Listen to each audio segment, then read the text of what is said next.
Hi,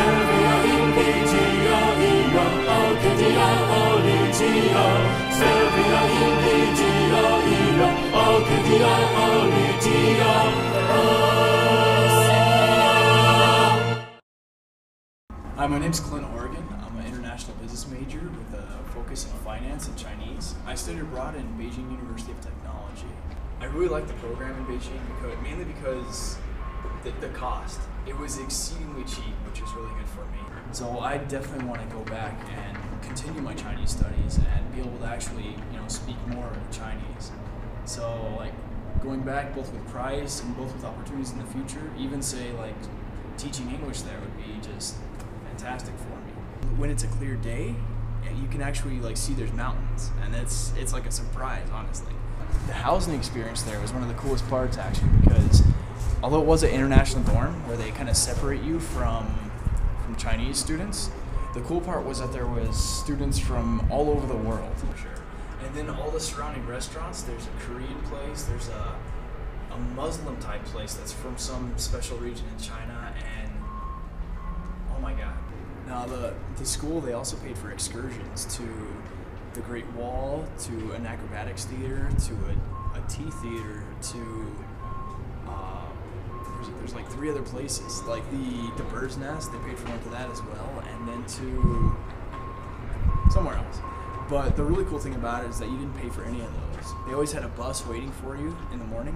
Then for like the Great Wall, for example, they took you to the farthest and most beautiful one, since there's 3 different locations, at least 3 different locations in Beijing that you can go to.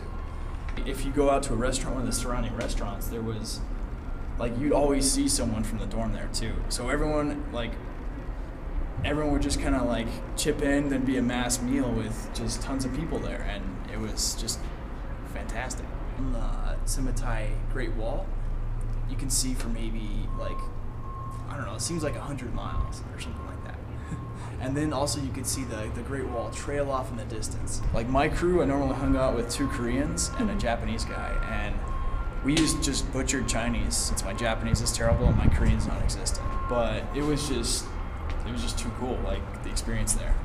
No, I definitely do the program again because it was so cheap. I'm a cheap guy. Well, economical would be the right word. But it's so inexpensive, and so the experience is just so lust. And I've gone on a few other programs as well, and Beijing University of Technology was just, it left me wanting more. So you get there, and I mean, they pay for it, all this for maybe 30 or 40, maybe like 60 exchange students to go to this. And like, wow. Going back would be fantastic just so I could learn more. And the language programs they have there too, it's intense. But it's one of the hardest I've ever studied, and it's one of the hardest classes I've ever taken, but it left me the most accomplished. So there's always like someone trying to sell you something. But the Chinese beer stuff, that's where it's at. So I really recommend to you to go out there and try to go on it. Talk to Dr. Hammond in the Confucius Institute, talk to the study abroad office, and get it done. I really recommend it.